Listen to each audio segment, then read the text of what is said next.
أعوذ بالله من الشيطان الرجيم بسم الله الرحمن الرحيم الله الذي خلقكم من ضعف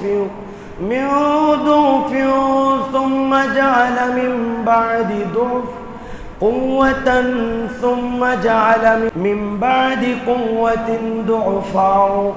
ضعفا وشيبا يخلق من يشاء وهو العليم القدير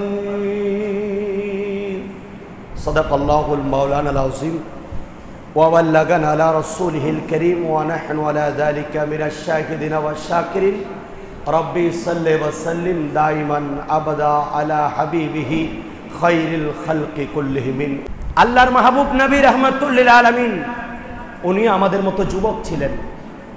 যেই সময় রাসূলুল্লাহ সাল্লাল্লাহু আলাইহি সাল্লামের 20 বছর বয়স, সেই সময় মক্কায়ে মুআজ্জামায়ে উকাস মেলাকে কেন্দ্র করে একটা যুদ্ধ হয়েছিল।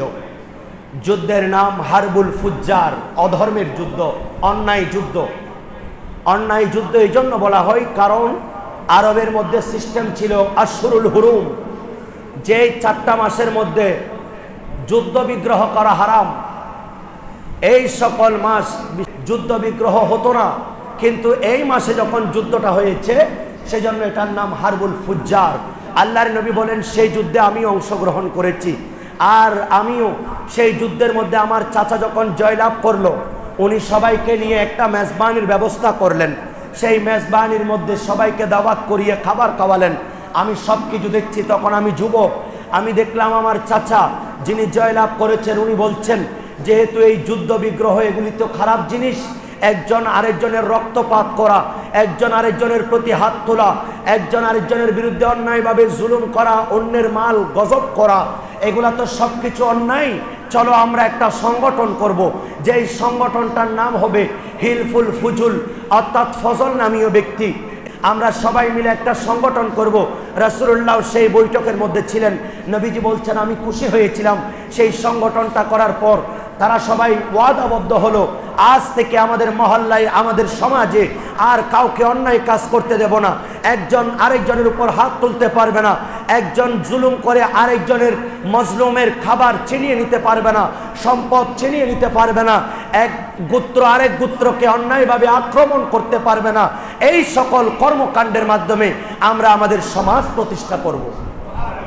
আর একটু বড় করে বলেন। আল্লাহ বলছেন, হে বনি আদম, আল্লাহুল্লাযী খালাকাকুম মিন দুফিন, আল্লাহ তোমাদেরকে সৃষ্টি করেছেন দুর্বল অবস্থায়। সামান্য বীর্য ছিল, এখান থেকে রক্ত হলো, রক্ত থেকে 4 মাস 120 দিন পর একটা গোশতের টুকরো সেখানে রূহ প্রবেশ করলো। তোমরা ছিলে একেবারে দুর্বল, আমি বনি আদমকে বানিয়েছি এভাবে দুর্বল করে, নাপাক বস্তু থেকে, সামান্য এক টুকরো গোশত থেকে, সামান্য বিন্দু রক্ত থেকে। এগুলি আমি বানানোর পর তাদেরকে গোশতের টুকরে পরিণত করলাম। এরপরে তারা তখনও দুর্বল ছিল, 10 মাস 10 দিন মায়ের গর্ভে ছিল, তখনও তারা দুর্বল। দুনিয়াতে আসার পর 2 বছর পর্যন্ত তারা খেতে পারতো না। হাত ছিল, হাত দিয়ে কাজ করার সামর্থ্য নেই, পা আছে, পা দিয়ে চলার সামর্থ্য নেই, চোখ আছে, চোখ দিয়ে ভালো মন্দ জাস্টিফাই করার কোনো বিবেক নেই। আর সেই সময় তোমার মা বাবাকে তোমার সঙ্গী বানিয়েছি, সেদিনও তুমি দুর্বল ছিলে। সুম্মা জাআলা মিন বাদি দুফিন কুওয়াতান, আমি এই দুর্বলতার পরে তোমাকে আস্তে আস্তে শক্তিশালী করছি। আর 2 বছর থেকে তুমি আস্তে আস্তে চলতে শুরু করেছো, তোমার চলাফেরা আস্তে আস্তে হচ্ছে। এভাবে আমি তোমাদেরকে যুবক করলাম। সুম্মা জাআলা মিন বাদি কুওয়াতিন দুফান, আর এইভাবে কিশোর করলাম, কিশোর থেকে যুবক করলাম, যুবক অবস্থায় শক্তি সামর্থ্য। এরপরে আমি আবারও তোমাদেরকে দুর্বল বানিয়ে দিলাম। তখন তোমরা বৃদ্ধ তোমাদের সন্তানের দিকে তাকিয়ে থাকতে, কখন তোমাদের সন্তান তোমাদের মুখে আহার দিচ্ছে, কখন তোমার সন্তান তোমাকে একটা বিছানা বিছিয়ে দিচ্ছে, সেই সময়ে তোমার হাত আছে, পা আছে, চোখ আছে, কিন্তু কিচ্ছু করতে পারছো না, আবারও দুর্বল করে ফেললাম। এ আমার বান্দারা শুনে রেখো, দুর্বল ছিলা, সবল করেছি, আবার দুর্বল করেছি। ওয়াসাইবাতান, এবং আমি তোমাদেরকে ইয়াখলুকু মাইয়াশাউ, আমি আল্লাহ যেমন চাই তেমন তোমাদেরকে সৃষ্টি করেছি। ওয়া হুয়াল আলিমুল কাদির, আল্লাহ বলছেন আমি সবকিছু জানি এবং সবকিছুর ক্ষমতা রাখি। আর একটু বড় করে বলেন। এখন এসেছেন দুর্বল, আবার যাবেনও দুর্বল। মাঝখানে সামান্য সময়টা যখন আপনার চিন্তা শক্তি, এটার মাইন্ড ডেভেলপ, আপনার চিন্তা শক্তি এখন পুরো উদ্যমে চলছে, আপনি ভালো মন্দ জাস্টিফাই করছেন, আপনার হাড়ের মধ্যে কোনো ক্ষয় নাই, আপনার আপাদ মস্তকে কোনো দুর্বলতা নাই, আপনি এই সময় যেমন ইচ্ছা তেমন করতে পারেন। তবে আল্লাহর নবী বলছেন, বনি আদম, কিয়ামতের ময়দানে এক কদমও নড়তে পারবি না যতক্ষণ পর্যন্ত তোর সেই জবাবটা দেস না, কখন তোর যৌবনকাল কিভাবে কাটিয়েছিস। সুবহানাল্লাহ বলেন। এখন এই যুবক অবস্থায় আমাদের করণীয়টা কি? আমাদের কি কর্তব্য, কি করব, কি জন্য আল্লাহ পাঠিয়েছেন? আগে প্রথমে আসুন, আল্লাহর নবী রাহমাতুল্লিল আলামিন নবুয়তের জবান দিয়ে বলছেন, ইগতানিম খামসান ক্বাবলা খামসিন, পাঁচটা বিষয়কে পাঁচটা বিষয়ের পূর্বে গনিমত মনে করো। পাঁচটা জিনিস, পাঁচটা স্থান, পাঁচটা সময় আসার আগে ওই পাঁচটাকে তুমি মূল্যবান মনে করো। এটা বড় একটা অপরচুনিটি মনে করো তোমার জন্য, তোমার জীবনের জন্য সবচেয়ে বড় সুযোগ। এই সুযোগ হাতছাড়া হয়ে গেলে তুমি আর কিছুই করতে পারবে না। এক যুবক একদিন রাস্তা দিয়ে হেঁটে যাচ্ছেন, এক বৃদ্ধ, তার কোমরের মধ্যে ব্যথা, যার কারণে তিনি কোমর বাঁকা করে করে হাঁটছেন। ওই যুবক সন্তানটা বৃদ্ধকে দেখে বলছেন, এই বুড়া এখানে কি খুঁজছো? বৃদ্ধ একটু রাগান্বিত হলেন, তারপরেও কিছু বললেন না, ধৈর্য ধারণ করলেন। বললেন, বাবা আমি এখানে যৌবনকালকে খুঁজতেছি, আমি যৌবন হারিয়ে ফেলেছি, আমি যৌবন খুঁজতেছি। বললেন, বাবা আপনি কি কথা বললেন? বললেন, হ্যাঁ, আমার এক সময় তোমার মতো বয়স ছিল, আমিও তোমার মতো সবল ছিলাম, আজকে আমি দুর্বল, আমার কোমর বাঁকা হয়ে গেছে, আমি কোমর বাঁকিয়ে হাঁটছি, আর আজকে আমি তোমার মতো সেই দুর্বলতাকে, তোমার সবলতাকে হারিয়ে আমি আজকে আমার যৌবন, বৃদ্ধকালে আমার যৌবনকে হারাচ্ছিস। আমি যদি সেই যৌবনকালকে আবার পেতাম, আমি কোনো কাজ না করে শুধু আল্লাহর ইবাদতে লিপ্ত থাকতাম, আমার জীবনের সকল উপার্জন আল্লাহ রাসূলের রাস্তায় খরচ করতাম, আমি অন্যায় কাজে খরচ করতাম না। সেই সময় বৃদ্ধ আফসোস করে করে তার যৌবনকালকে যখন কাটাচ্ছেন, তখন যুবক, তার মনের মধ্যে ভয় ঢুকে গেল, তখন সে আল্লাহর প্রেমে নিজেকে নিয়োজিত করে দিল। সুবহানাল্লাহ। আল্লাহর নবী বলছেন, শাবাবাকা ক্বাবলা হারামিকা, ইগতানিম খামসান ক্বাবলা খামসিন, পাঁচটা বিষয়ের পূর্বে পাঁচটাকে তোমরা গনিমত মনে করো। একটা হচ্ছে শাবাবাকা ক্বাবলা হারামিকা, তোমার যৌবনকালকে তুমি কাজে লাগাও, এই যৌবনকাল ধ্বংস হয়ে যাওয়ার আগে। সেই সময় তোমার শক্তি আছে, সামর্থ্য আছে, ভালো কাজ বেশি করো, দান সদকা বেশি করো, সকল ভালো কাজের মধ্যে অংশগ্রহণ করো, আর তোমার যৌবনকালকে ইবাদতে কাটাও, তোমার এই যৌবনকালকে হালাল রিজিক অন্বেষণে কাটাও। এভাবে যখন কাটাবে, সেই দিন যখন তুমি দুর্বল হয়ে যাবে, এই সওয়াব যৌবনকাল তোমার কাজে চলে আসবে। সুবহানাল্লাহ বলেন। আর ওয়াসিহাতাকা ক্বাবলা সাকামিকা, ওয়াসিহাতাকা তোমার সুস্থতাকে, তুমি যখন সুস্থ থাকবে সেই সময় তোমার অসুস্থতাকে কাজে লাগাতে পারবে। অর্থাৎ তোমার অসুস্থতার আগে, অসুস্থতা আসার আগে, তুমি যে রোগাক্রান্ত হবে সেই সময়টা আসার আগে আগে তুমি তোমার সুস্থতাকে কাজে লাগাও। আর ক্বাবলা ফাকরিকা, তোমার ধনবান, তোমার শক্তি সামর্থ্য টাকা পয়সা আছে, এই টাকা পয়সা তুমি তোমার ফকিরি অবস্থায় আসার আগে তুমি কাজে লাগিয়ে দাও। সুবহানাল্লাহ। এক সময় ফকির হয়ে যাবে, টাকা থাকবে তোমার সন্তানের হাতে, তুমি মালিক করে দিয়েছো তোমার সন্তান সন্ততি।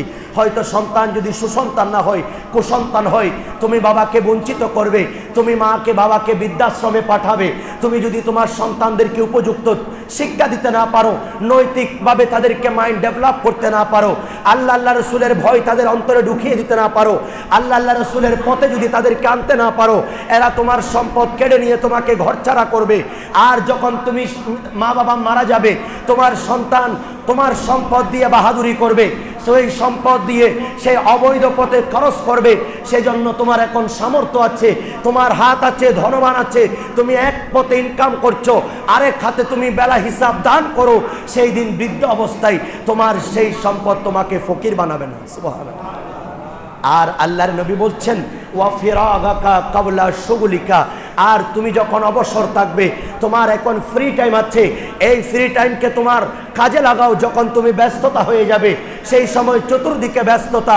মাননীয় প্রধানমন্ত্রীও বলছেন যে আমি যদি 35 বছরে আমি যদি চাকরির বয়স রাখি, তাহলে সেই 16 বছর বয়সে এসএসসি পরীক্ষা দিল, 18 বছর বয়সে এইচএসসি দিল, আর 4 বছর অনার্স করলো, এরপরে 1 বছর মাস্টার্স করলো, প্রায় 25 বছর, বাকি 5 বছর 30 বছর পর্যন্ত আমি সময় দিলাম চাকরির বয়স। এই সময়টাকে যদি সেই কাজে লাগাই, 5 বছর থেকে 1 বছর সার বাক্যের মধ্যে সরকারি চাকরি জুটেও যেতে পারে। আর যদি আমি 35 বছর করি, অনেক মানুষ তো 35 বছরে সংসার জীবন নিয়ে ব্যস্ত হয়ে যায়, তার পরিবার নিয়ে ব্যস্ত হয়ে যায়, কেউ স্বামী সংসার নিয়ে ব্যস্ত হয়ে যায়, ওই সময় তার প্রচুর চাপ। সেই সময় তাকে যদি আমি 35 বছর করিও, তাহলে সেই কখনো চাকরির সুযোগ পাবে, কারণ তার ব্যস্ততা চলে এসেছে। অনুরূপ আল্লাহর নবী বলছেন তোমরা ব্যস্ততাকে, তোমরা অবসর সময়কে ব্যস্ততার পূর্বে কাজে লাগাও। আর আল্লাহর নবী বলছেন ওয়া হায়াতাকা ক্বাবলা মাউতিকা, তুমি যে মৃত্যুবরণ করবে, সেই মৃত্যুর আগে তোমার পাতিও তুমি অর্জন করো। এই হায়াতটা তোমার জন্য গনিমত হবে। এই সামান্য হায়াত পেয়ে অনেকের কবর মারহাবা বলে রিসিভ করার জন্য হুর ও গিলমান তাশরিফ আনবে। আবার অনেকগুলা মানুষ আছে যারা ইন্তেকালের পরে যাদের রূহ দিয়ে দুর্গন্ধ বের হয়, যাদের নামে মানুষ বর্ষনা করে, বলবে অমুক ইন্তেকাল করেছে, ভালো করেছে, অনেক মানুষকে জুলুম করে করে টাকা খেয়েছে। নাউজুবিল্লাহ বলেন।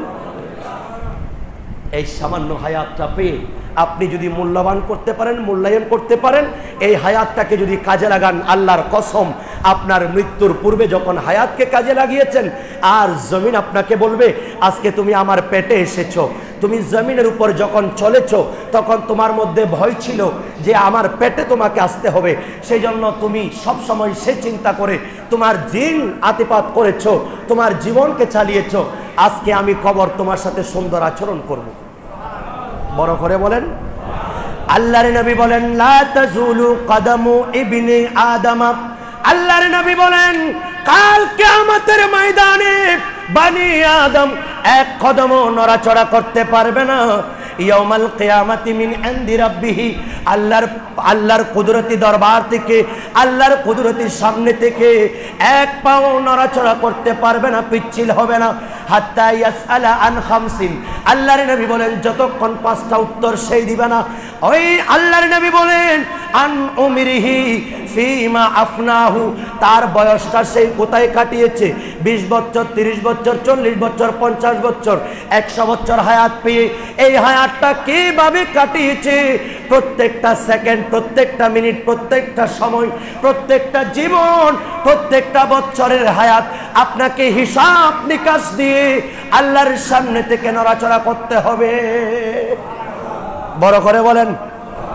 আল্লাহর নবী বলেন, রাসূল পাক সাল্লাল্লাহু আলাইহি ওয়াসাল্লাম বলছেন ওয়া আন শাবাবিহি, তার যৌবন কালটা কোথায় কাটিয়েছে, ওই যুবক অবস্থায় তার মধ্যে শক্তি সামর্থ্য ছিল, আল্লাহর ইবাদত করে সে কাটিয়েছে কিনা, এই যৌবনকালে তার জীবনটা কোথায় কাটিয়েছে, যুবক অবস্থায় কোথায় ছিল, সেই কি নাইট ক্লাবে ছিল, সেই কি খারাপ কাজে লিপ্ত ছিল, সেই কি মারামারি হানাহানিতে ছিল, সেই কি বন্ধু বান্ধবের সাথে দুনিয়াবাজিতে ছিল, নাকি ভালো মানুষের সাথে সম্পৃক্ত হয়ে সমাজের কল্যাণ, উন্নয়নের কল্যাণ, সমাজের মানুষের কল্যাণে, দিন ধর্মের ব্যাপারে মানুষকে যখন একত্রিত করা হয়, আহ্বান করা হয়, সেই সকল কাজের মধ্যে সেই তার জীবনকে কাটালো কিনা, এগুলার পুঙ্খানু হিসাব না দিয়ে ওই বনি আদম এক কদম নড়াচড়া করতে পারবে না।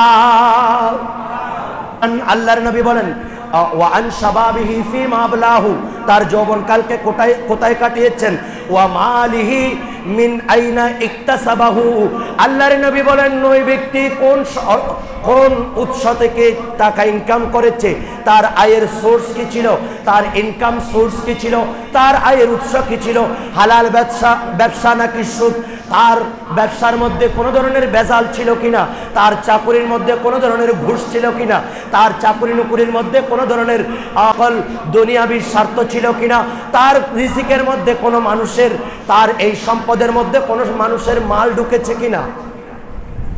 এই হিসাব যতক্ষণ দিতে পারবেন না ততক্ষণ নড়াচড়া করতে ইনকাম সোর্স ওয়াফিমা আনফাকাহু, এবং ওই ব্যক্তির সম্পদ যেগুলা উপার্জন করেছে সেগুলা কোন রাস্তায় ব্যয় করেছে।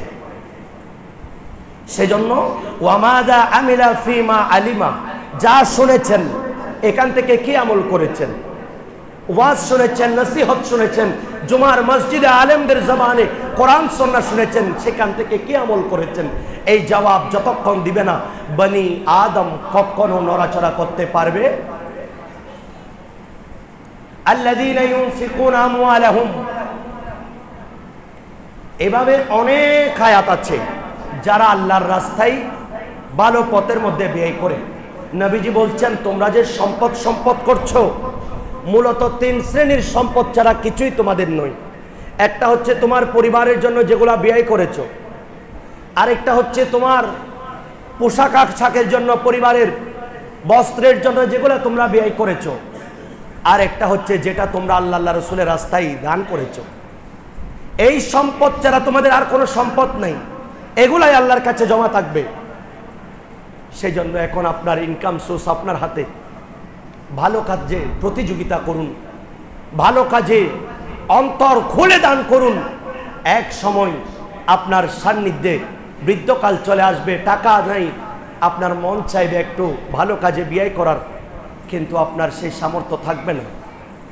আল্লাহর নবী রাহমাতুল লিল আলামিন বলছেন সাবাতুন ইউজিল্লুহুমুল্লাহু ফি জিল্লিহি ইয়াওমা লা জিল্লা ইল্লা জিল্লুহু, 7 প্রকারের মানুষ আল্লাহর আরশের নিচে ছায়া পাবে, যেই দিন 12টা সূর্য দিয়ে কিয়ামতের ময়দানে তাপ দেওয়া হবে। সেখান থেকে 1 নম্বর হচ্ছে ইমামুন আদিলুন, যারা ন্যায় পরায়ণ বাদশা, বিচারাচার করার সময় আদল করবে, ইনসাফ করবে। ওয়া শাবুন নাশা ফি ইবাদাতিল্লাহি তাআলা, ওই সকল যুবক যারা আপন রবের ইবাদতে যাদের যৌবনকাল কাটিয়েছে। সুবহানাল্লাহ বলেন। যেই যুবক যৌবন অবস্থায় তার জীবন ইবাদতে কাটিয়েছে, নামাজ ছাড়ে নাই, ভালো কাজ ত্যাগ করে নাই, মা বাবার সেবা ছাড়ে নাই, সমাজের পরিবেশের গরিব দুঃখীদের সেবা ছাড়ে নাই, ভালো কাজের মধ্যে যার জীবনটা অতিবাহিত হয়েছে, এই সন্তানগুলি সেই দিন আল্লাহর আরশ আজিমের নিচে ছায়া পাবে। সুবহানাল্লাহ বলেন। ওয়ারাজুলুন কলবুহু মুআল্লাকুন ফিল মাসাজিদ, ওই সকল মানুষ যাদের কলবটা মসজিদের সাথে টাঙানো, ফজর পড়েছে জোহরের চিন্তা, জোহর পড়েছে আসরের চিন্তা, আসর পড়েছে মাগরিবের চিন্তা, মাগরিবে পড়েছে ইশারের চিন্তা, এইভাবে প্রত্যেকটা মুহূর্ত যেই যেখানে থাকুক, কাজে কর্মে ব্যবসা বাণিজ্যে সব জায়গায় মসজিদের সাথে সম্পর্ক ছাড়ে নাই, আল্লাহ কিয়ামতের ময়দানে তাকে আরশ আজিমের নিচে ছায়া দান করবেন। ওয়ারাজুলানে তাহাব্বাল্লাহ ইজতামা আলাইহি ওয়া তাফাররাকা আলাইহি, দুজন মানুষ একজন আরেকজনকে ভালোবাসে আল্লাহর রাসূলের সন্তুষ্টির জন্য। আপনারা আমাকে ভালোবাসছেন, আমি ভালো কথা বলি, আপনাদের খতিব, আর আপনাদেরকে আমি ভালোবাসি, আপনারা পাঞ্জেগানা নামাজ পড়েন, আপনারা মসজিদে তাড়াতাড়ি আসেন, আপনাদের ইবাদত বান্দেগি দেখে আমি আপনাকে ভালোবাসছি আল্লাহ লিল্লাহিয়তের জন্য, আল্লাহর সন্তুষ্টির জন্য। ওই দুজন মানুষ যারা একে অপরের মধ্যে বিচ্ছিন্ন হয়, সেটাও আল্লাহ রাসূলের কারণে, একজন আরেকজনের মধ্যে মোহাব্বত প্রদর্শন করে, এটাও আল্লাহ রাসূলের জন্য। এই দুজন মানুষ কিয়ামতের ময়দানে আল্লাহর আরশ আজিমের নিচে ছায়া পাবে। ওয়ারাজুলুন দাআতুহু ইমরাআতুন যাতু মানসিবিন ওয়া জামালিন ফাকালা ইন্নী আখাফুল্লাহ, এমন কতগুলা যুবক যৌবন অবস্থায় তাদেরকে কোনো খারাপ মহিলা খারাপ কাজের দিকে আহ্বান করলো, অথবা শয়তান তাদেরকে খারাপ দিকে আহ্বান করছে, নামাজে যাওয়ার দরকার নাই, চলো চায়ের দোকানে, চলো আমরা আমাদের গলিতে বসে আড্ডা করব, মুয়াজ্জিন আযান দিচ্ছে।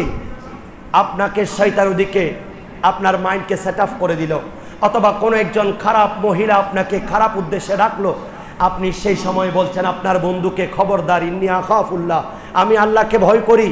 আর আপনার বন্ধু বান্ধবকে বলবেন তোমরা কবরে হাসরে আমার কেউ সঙ্গী হবে না, সেই জন্য আমি যিনি আমার কবরে হাসরে সঙ্গী হবে সেই নামাজ আমি আগে পড়তে যাই।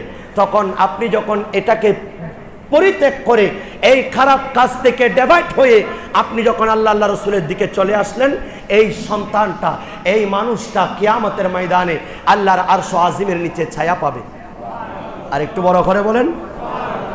আল্লাহর নবী বলছেন ওয়ারাজুলুন তাসাদ্দাকা বিসাদাকাতিন ফাআখফাহা হাত্তা লা তা'লামা শিমালুহু মা তুনফিকু ইয়ামিনুহু। আল্লাহর নবী বলছেন ওই সকল মানুষ যাদের কাছে সামর্থ্য আছে, যাদের কাছে টাকা পয়সা আছে, আর এই টাকা পয়সা সম্পদ আল্লাহ রসুলের রাস্তায়, আউলিয়া ইকরামের রাস্তায়, মসজিদে মাদারে গরিবদের জন্য এমনভাবে দান করলো যাতে মানুষ কেউ জানতে না পারে, রিয়া ছাড়া, সোমাত ছাড়া, অর্থাৎ শোহরত লাভ করা ছাড়া, প্রসিদ্ধি লাভ হওয়ার ছাড়া, না মানুষ তাকে দানবীর বলুক, এই চিন্তা চেতনা ছাড়া সেই ডান হাতে দান করলো, বাম হাতও জানে না কি দান করেছে। এভাবে গোপনে যারা সাদকা করবে, কাল কিয়ামতের ময়দানে আল্লাহ রসুলের রাস্তায় আল্লাহ তাকে আরশ আজিমের নিচে ছায়া দান করবেন। আচ্ছা, কথাগুলো কে বলছেন? রাসূলুল্লাহ বলছেন। সুবহানাল্লাহ বলেন না? ওয়ারাজুলুন যাকারাল্লাহা খালিয়ান ফাফাদাত আইনাহু। ওই সকল ব্যক্তি যারা আল্লাহর জিকির করে করে চোখের পানি ফেলে আল্লাহর কাছে ক্ষমা চায়, আল্লাহর জন্য চোখের পানি ফেলে নিজের জীবনের গুনাহ মাফ চায়, ওই চোখের পানির ওসিলাই আল্লাহ কাল কিয়ামতের ময়দানে আরশ আজিমের নিচে তাকে ছায়া দান করবেন। আর একটু বড় করে বলেন।